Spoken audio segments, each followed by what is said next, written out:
Hey guys, so this week brings us the non-awaited sequel to Seth MacFarlane's breakout directorial debut, Ted. And while the trailers for Ted 2 certainly promise another round of foul-mouthed stoner shenanigans between Mark Wahlberg and his beloved teddy bear, is anyone actually expecting this movie to be good?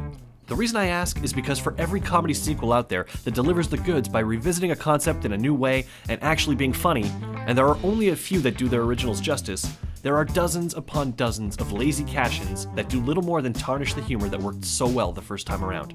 The exceptions just prove the rule. Comedy sequels suck. Damn right! Here are 5 recent examples of comedic cash-ins that will make you wish the filmmakers had just moved on.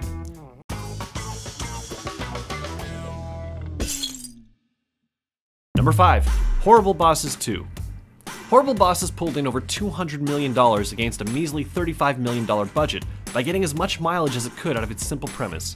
3 friends decide to murder their horrible, abusive bosses.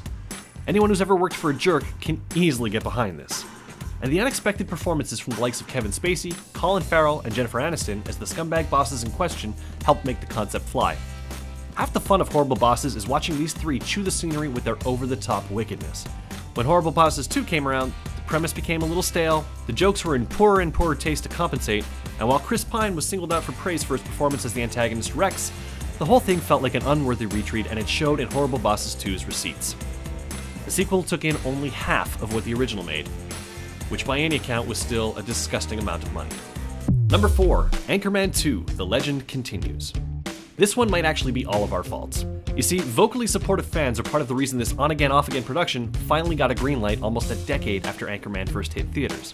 That first Anchorman wasn't the runaway hit some of the other movies on this list were, but Will Ferrell's Ron Burgundy slowly but surely saturated the pop culture landscape with his highly quotable one-liners and rewatchability factor. Seriously, I can pretty much always watch Anchorman. Part 2 is a hot mess by comparison, one that desperately tries to reuse gags from the first movie to severely diminishing returns. Case in point, another cameo-laden network news team brawl only with Will Smith, Jim Carrey, and Marion Cotillard showing up this time. I can barely remember anything else about this movie except a boring office rivalry with James Marsden, a female version of Brick Tamlin played by Kirsten Wiig, and Ron Burgundy going blind in a ridiculously unfunny second act twist designed to redeem his character or something, I don't know. Considering how long they had to get it right and the caliber of talent involved, Anchorman 2 could have and should have been much, much better. Number 3. Grownups 2.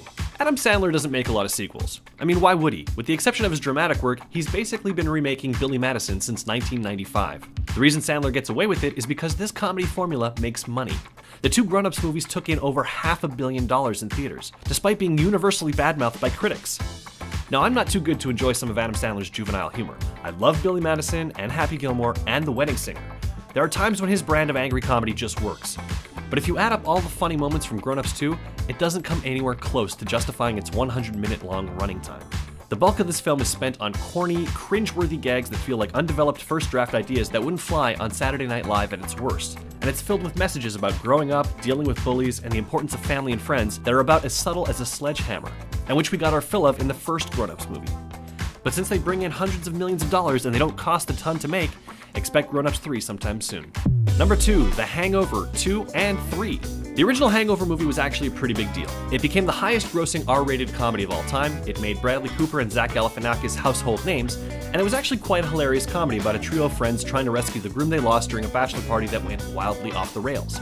Almost nothing changes from The Hangover Part 1 to The Hangover Part 2 except the setting. With Thailand substituting for Vegas the second time out, our trio may look different, but rest assured the jokes are the same, almost beat for beat. Check it out! There's waking up in an unfamiliar place, exotic animals, prostitutes, drugs, and Mike Tyson. By the time The Hangover 3 was released, replacing any comedy almost entirely with dark action beats, the magic had pretty much worn off. When joke highlights include killing a CG giraffe and Chow's grating character screaming again about how much he loves cocaine, you're pretty much scraping the bottom of the barrel. Luckily, the bad publicity surrounding The Hangover 3 has likely doomed the franchise. Don't get me wrong, someone will reboot it eventually, but for now, we're probably hangover-free. Number 1, Dumb and Dumber 2. Ugh, this thing. This movie just offended me on a personal level. You have to wonder if everyone involved in this 2 decades too late sequel justified how awful it was by using it as a late career boost. I mean, Jim Carrey and Jeff Daniels' best days seemed firmly behind them, and the last decent movie the Farrelly brothers made was 2005's Fever Pitch. This has to be the reason everyone involved thought this misguided attempt to cash in on beloved movie icons was a good idea. The first Dumb and Dumber was overflowing with goofy, immature gags that worked in spite of itself because Lloyd and Harry were such lovable losers. In Dumb and Dumber 2, they're just imbecilic jerks, so the juvenile humor isn't as fun or even as tolerable.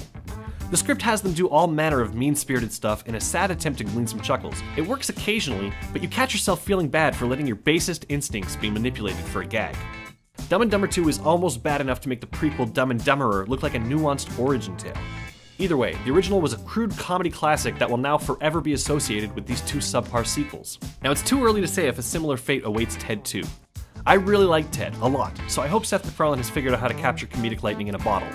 But the trailers don't inspire a lot of confidence, A Million Ways to Die in the West prove that MacFarlane is not beyond making a stinker, and the odds seem incredibly stacked against this movie in every imaginable way when you think about the history of the comedy sequel. Now, I know some of you hardcore MacFarlane fans are just dying to tell me how wrong I am about all of this, and I can't wait to read why, so hit me up in the comments or on Twitter, and stay tuned to Ask Men for more entertainment coverage.